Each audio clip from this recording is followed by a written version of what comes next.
Hey everybody, I was just in the post office and I want to stress to you the importance of getting your documents in on time, especially if you have a deadline tied to whatever it is that you're sending in to USCIS, or if it's going to the Immigration Court or Board of Immigration Appeals.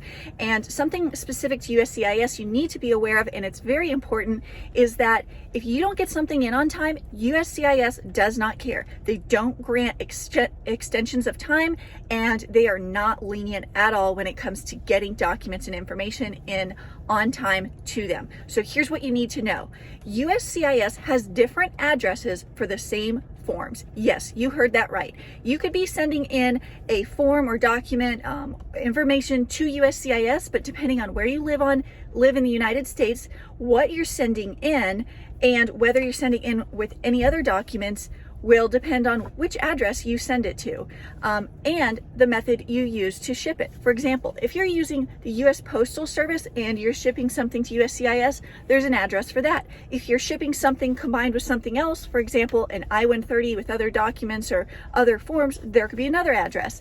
And let's say you want to use FedEx or UPS or DHL to get it there a little bit faster than the US Postal Service. Well, you better check and make sure you know what address you're sending it to, because if you send it to the wrong address and it gets kicked back to you and your deadline passes, USCIS will not give you an extension of time. They don't care, and it's really frustrating, really difficult. This is one of those things that you may not know, and unless you're dealing with immigration matters on a daily basis, like I am, you wouldn't be aware of it. It's important to check on the USCIS website if you're doing this on your own.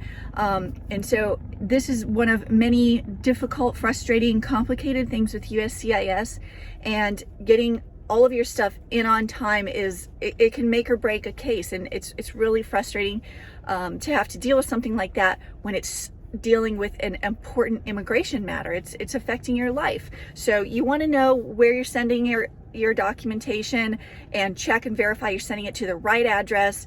If you're using FedEx, you send it to the right address if you're shipping through that method.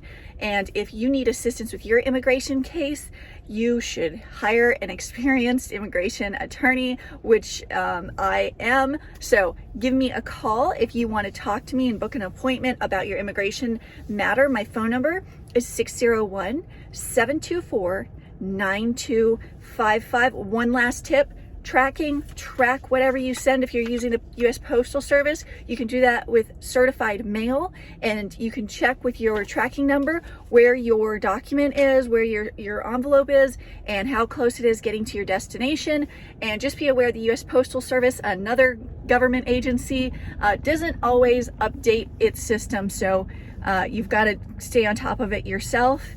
Good luck, and call me if you need to set up an appointment.